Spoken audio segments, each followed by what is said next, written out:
Daghako tag yuta diri kay nagama mataghagdanan. Kay moagi mas tiko pergina galamito to financiers diri og si Binahart. Kay mga rimon to next week. Mao nang ato ning gitarong kay ang kalsada diri perti namang lisura.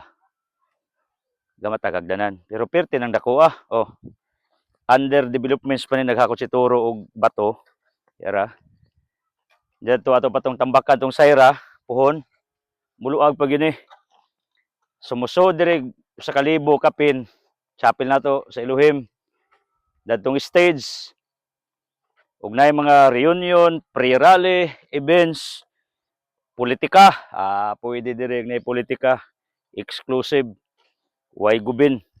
Muna ato ning ready ni lugar kay atong giandam ni para sa mga dagkong events sa taas natay accommodation dito on the way gihapon natay mga projects dito para pag mag-staycation dire mga miyembro sa Elohim community na ay atong ika-serve nga lugar. Dire sa Karakay na kasimpol. Oh. Sabod pa kay kamulo pa. This is it. Elohim be the glory. Amen.